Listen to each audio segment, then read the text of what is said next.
is again said to kind of give you a framework of course design.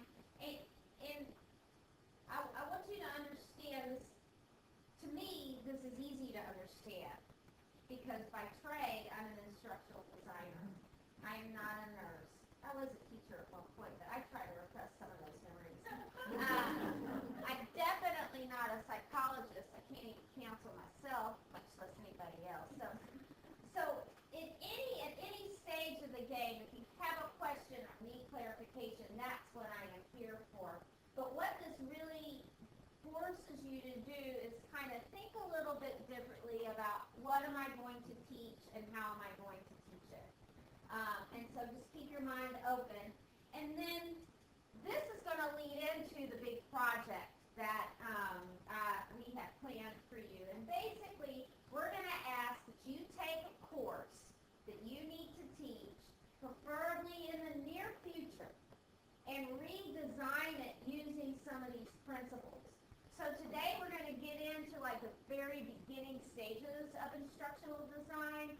And so in your mind, think about that course that's out there that you either know you need to redesign because it needs it and you just have been procrastinating it. We're here to help you get that done.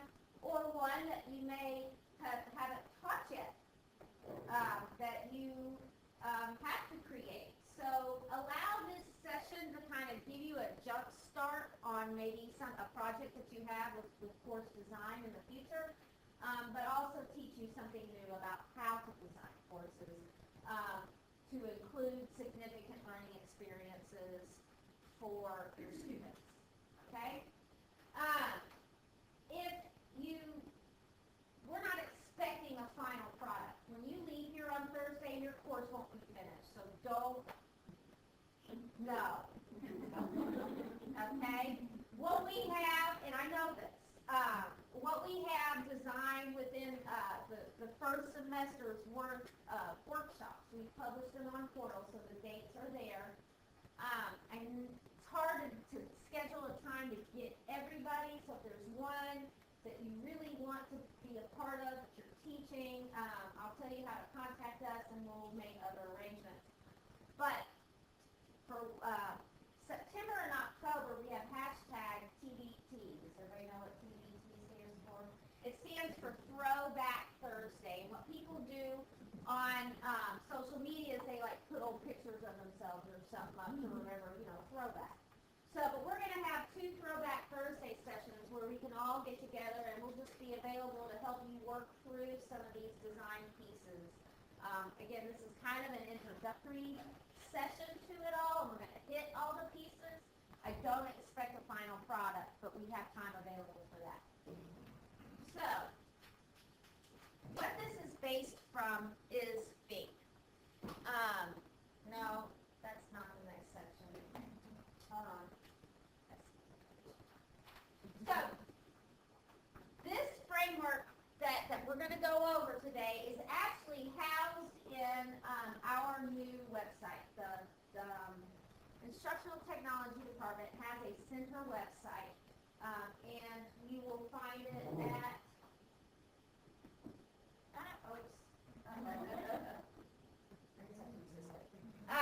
you will find it here, and it's called the Quality Course Design Framework. Here's our site. All of that stuff, home tells you what we're about. We will have a spotlight. This month's spotlight is we're kind of highlighting Camtasia, and we're going to talk about that some this week.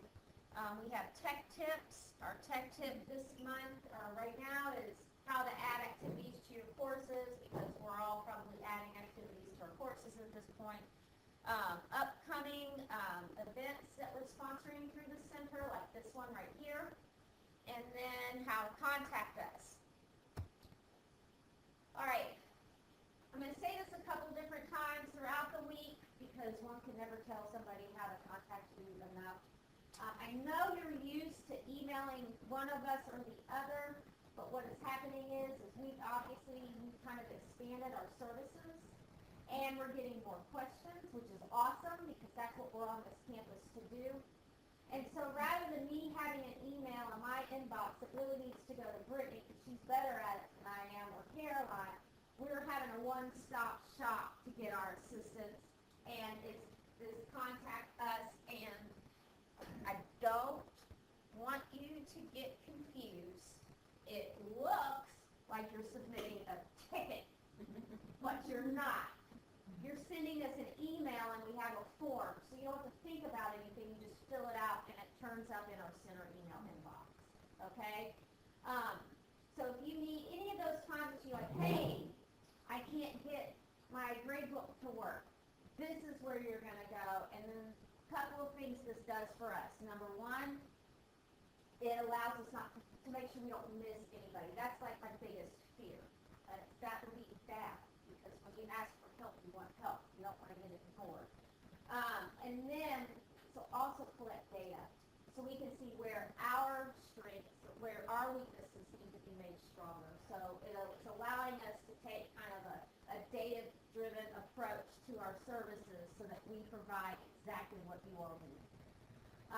Again, we'll go through it later, but I just kind of wanted to put a plug in so that maybe it'll work.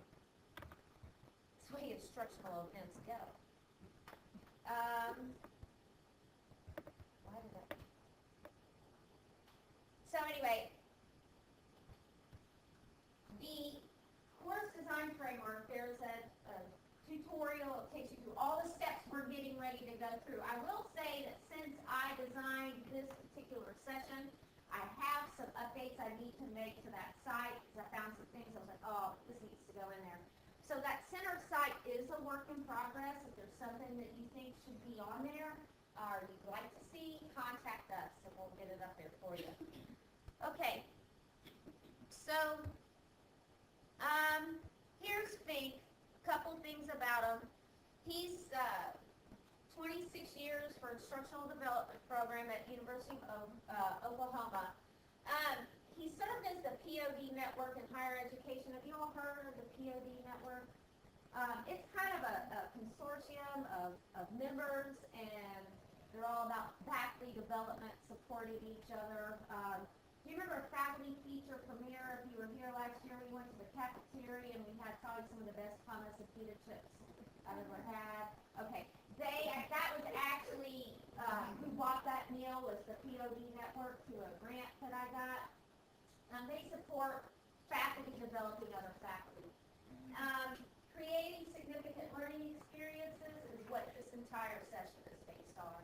And then he's just out there, really important in the instructional design field, and has some pretty good things to say about how people come to know things. So here is Fink's form of blue. So the way Fink views how people come to know things, and this was based on years of research, and he pretty much asked students and teachers, you know, what is significant learning to you? And he came up with a taxonomy of, it's different than beliefs. It's not hierarchical, like the triangle or the pyramid we saw. You know, it's like everything is intertwined. One is based on the other, because learning different ways doesn't have to mean learning in separate events. It can be building with each other throughout the process. And the other thing that this signifies is that one particular type of learning may encourage or spark another type of learning. So again, it's not separated; they're all integrated pretty good. Now, the workshop outcomes. I'm not going to sit here and read them to you. You're actually going to see them here in a little bit, but you know, think about your student learning outcomes that you've written before. They've been very performance-based and not thinking beyond that piece, that research paper, or that final exam. I mean, they are obtaining your objectives, okay, your course level outcomes of what you want.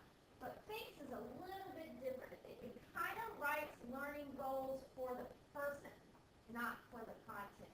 And so that's the first change that we want to kind of understand moving forward is we're not really talking about the content right now. We're talking about the people who are learning the content who will then go out into the real world with your content.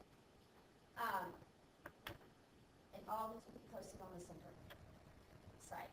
Okay, so what this is really telling us is it leads us to kind of have a change in the way we think about things. And I've said this a couple of times. It's almost a paradigm shift between how we teach to how people learn. Okay? And it leads questions to new questions about our work as teachers and as the designers of courses. And what is the difference? It's thinking about what things should we be doing and what things should our students be doing, rather than we've got to cover all this content. So we're putting people first. So I thought this was a really good graphic, and I really like graphics. I had a great time making this one. So talking about features of a high-quality learning experience. So think about all these surveys, okay, to teachers and students, and he came up with those six, the taxonomy of 6 different items. But then overall, he's like, so what does it mean to have something significant? So when you're in college, you're sitting in the class, you're engaging your students in some type of material. Okay, at the end of the course, what you're hoping for is that the student's effort results in significant and lasting learning, not your 5-minute university learning. Okay? And then after college, what they learned in your class adds value to their profession. Okay? So you didn't just teach them how to put a Band-Aid on. You taught them how to put a Band-Aid on so that they can apply it to even a better Band-Aid. All right? So you're adding value to what your students are learning. Now, we're ready. Transformation. So, all rules set aside that anybody's ever taught you about Bloom's taxonomy and writing your SLOs. Okay, we're in new LOs. Okay? New LOs. Now keep the old LOs. Johnny Bean will run the office. Yeah.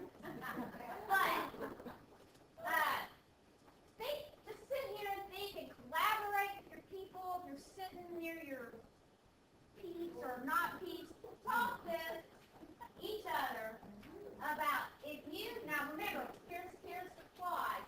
If you have students that could and would learn anything that you wanted them to, what is it that you would really like them to learn? Not in your class, but what do you want them to be able to do in the long term because they were in your course?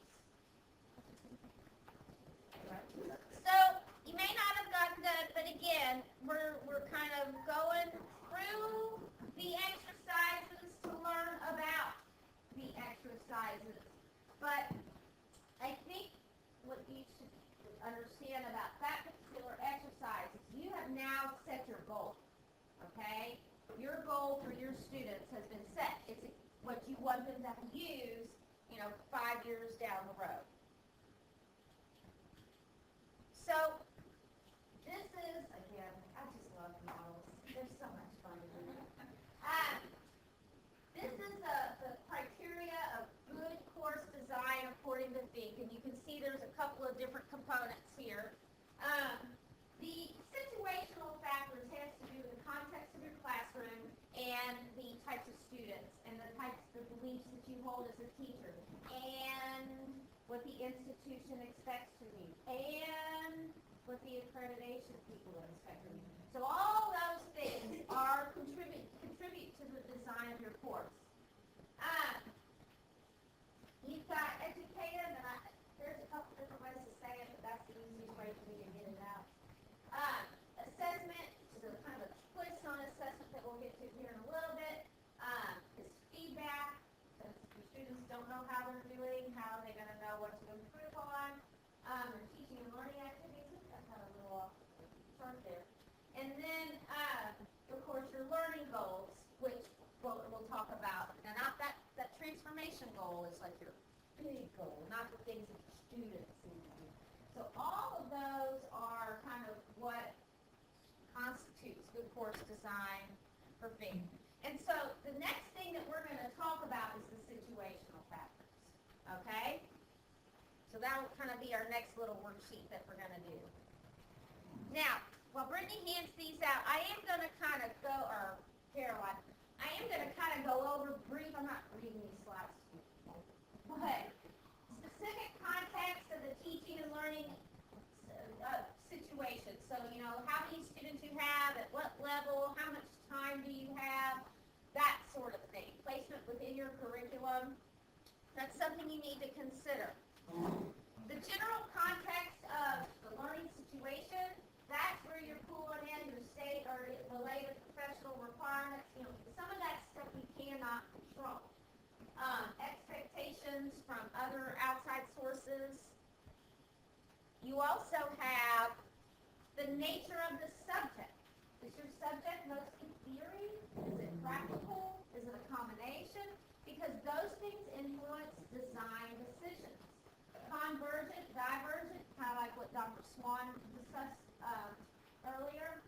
Important changes or controversies within your content. You know, that also leads to how you design to control. You know, if you're talking about a controversial topic, how do you control who's speaking and when, and then what do you do when the brawl occurs in the classroom? Hopefully that doesn't happen. It's only in my freshman class that that happens. Other things to consider are the characteristics of the learners. We're getting a whole new bunch of peoples in here, okay? Pretty much the face of Midway's classrooms changing. How significant it is, I don't know. To me, all those people are kind of the same.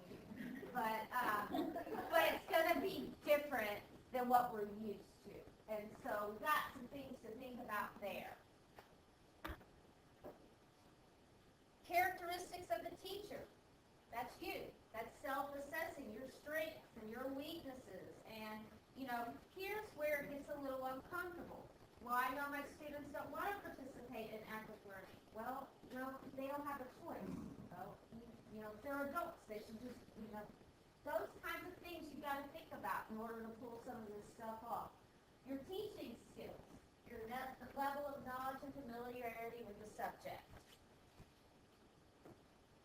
So you're collecting information about the context, expectations from other people, nature of the subject, the characteristics of the learners, and the nature of yourself. And then there's Brittany, who's going to talk to you a little bit about the millennials. So I was asked to do this because I am close in age proximity to the learners that you're going to have in your classes. And a lot of people have this negative feeling about the term millennial. A lot of people get that mixed up with teenager, think that millennials are just sitting on their couches all day and really don't want to do anything. But I see it as empowering. And I think you can too if you start to kind of dig down and see sort of what makes those sorts of people tick. Those sorts of people being my people, I suppose. So I'm not texting. They're probably worried about that. I'm reading my notes. So every student that you have, you already know, is entering your class with some kind of background. And so I want you to take a moment to think about who those students are. And not just what they say as you go around the room on the first day and have them introduce themselves and tell you a fact about them, but really what their makeup is. And keep in mind that I am not at all telling you how to teach or asking that you flip your whole course plan on its head or anything, just to consider that maybe some of these students will have backgrounds that lend themselves better to certain things. So, of course, they're all going to have their basic demographics, the one that we always think of whenever we hear the word demographics. But what are their educational and their economic backgrounds? A big thing to consider is, are they first generation college students? I was, and I can tell you from my experience that that was a struggle every day. No matter how prepared I was for my actual coursework, just the challenge of navigating the campus landscape and knowing what my resources were and having nobody at home to help me with that. I mean, I was riding that struggle bus for a long time until a teacher took me under his wing and helped me figure out how to make that work. And so, I mean, you might be that teacher for a student who's coming in who maybe is brilliant in their classes, but is struggling so much in the other aspects of college life that is starting to take a toll. Also, keep in mind, this is a huge semester for us now that we're going co-ed a lot earlier than we had originally planned, and taking in students who basically just had their entire college plan ripped down from under them whenever St. Catherine's closed. I mean, I just think back to when I was an undergrad and how much school spirit I had, and I chose that school for a reason, and I was so excited, and I had my friends there, my teachers there, and I can't imagine having that at such short notice grabbed away from me. And so a lot of these students probably are going to have a tough time initially readjusting if they're going to need some guidance in doing that. Do your students have any unique working or learning experiences? And I hate placing everyone under an umbrella, but for the sake of this talk, I'm going to reference the word millennials again. And research, they are one of the most studied generations to date. And despite what a lot of the stereotype is, they are self-starters and they're really passionate about the things that interest them. So they've grown up being able to Google any piece of information that they ever want to know. So they don't really value information for information's sake. They want to know how that information relates to their culture and the current context of their lives. And so one of the challenges that we find in trying to teach those people is finding ways to relate what we want them to remember with something that makes sense to them in their situation. And so then what interests do they have? And my guess is that most of their hobbies are going to incorporate some kind of technology. Lecturing is still obviously very important. That's been around as long as education has existed. But it's becoming increasingly more important to incorporate these active learning techniques like Ellen's talking about. So as a matter of perspective, the students that are going to come into your classes next week have never known a day in their lives without computers. For me, even in kindergarten, I remember my teacher setting aside computer time for us to play a video game called Reader Rabbit that taught us phonics and spelling. And if that was the case for me, it's even more ingrained for these students. Because I remember that that was the age where I was introduced to computers, but these people had them since they were born. I mean, they've been operating smartphones probably since they were just a few months old. And it really does, it makes a massive difference. And I specifically remember going back to Reader Rabbit, that was one of my favorite parts of the day, because I've always learned better when I had a hands-on component to go with the lectures. I'm not saying get rid of your lecture, that it's ineffective or anything, but having something they can do that relates to their culture and context and allows them to get their hands on the material is going to make them retain much more of the information. Lastly, think about their abilities. This also includes their disabilities. I know that a lot of you who actually use your online course shelves have noticed that our department and the Department of IT have made a big push recently to make those course shelves ADA compliant. In the Intro to Professor course, in our syllabus template that we sent out, all of those things are made to operate with screen readers and other specialized software that some students have to use. So just making sort of an active part of your brain whenever you're designing things to think, well, if somebody needs to use this software, is this going to work? And I think we might have some kind of faculty development on down the line on how to utilize Word and PowerPoint in those contexts, but it's something to figure out. And that's all. So, now, let me explain to you what you have. Now you're going to sit here and probably 15 minutes or so. I don't know how long this is going to be. This is the piece I didn't know. Just like I didn't know how many 2 liters to get. I don't know how long these things take. I know how long it would take me, but I'm not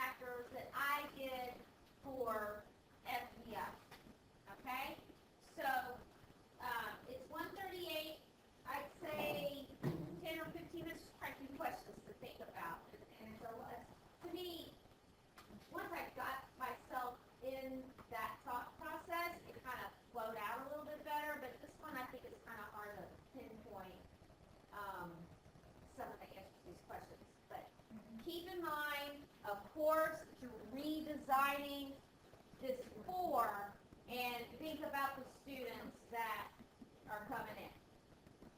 All right. I had a great question, and I think I should clarify this for everybody. When you're talking about the situational factors, Dr. Jones had a great point. He's like, I'm teaching this one class to 3 different groups. SED, online, and then you're in seat people. And so, how do I do that?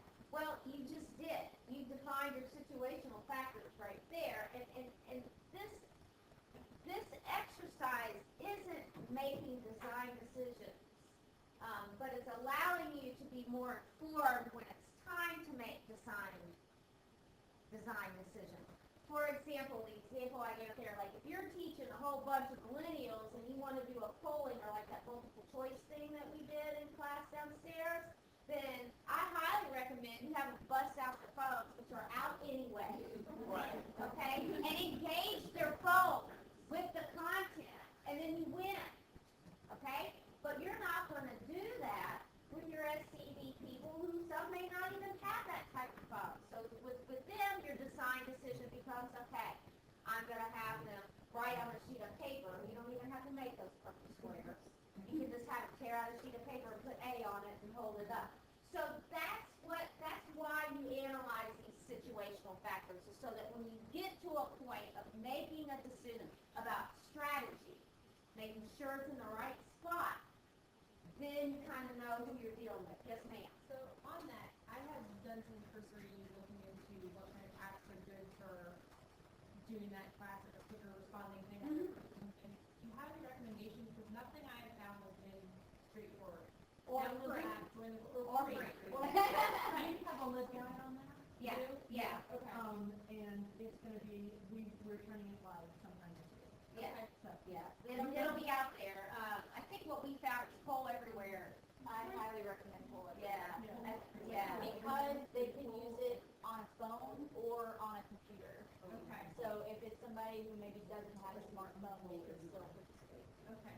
So I can say, in class, it's what you did. What I answer this, and get some immediate feedback. And it'll even show up on the screen. You can Yeah. see the chart. Okay. Yeah. I taught 2 summer school classes this semester, or this summer, and before I taught them, I had to go through them because there were things that were not going to be able to be completed in a summer situation versus in a normal semester.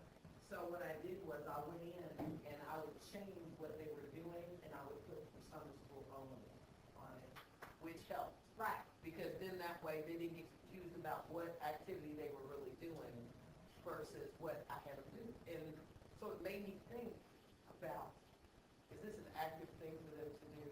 Right. Or is this a dead busy work thing? Right. Right. This is great stuff. Y'all have any more questions? Anything else? Yes, I just want to say, in addition to the millennials, I just went to a conference on Friday that the whole morning session was about types of students.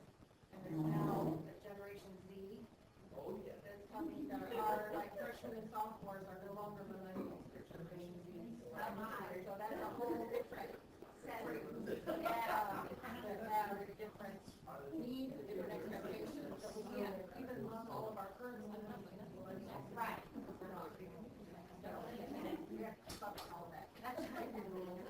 We're running out of letters.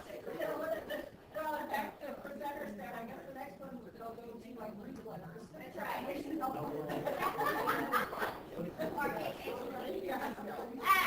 Okay, if you all don't have any more questions, I think we have a sizable break at this point.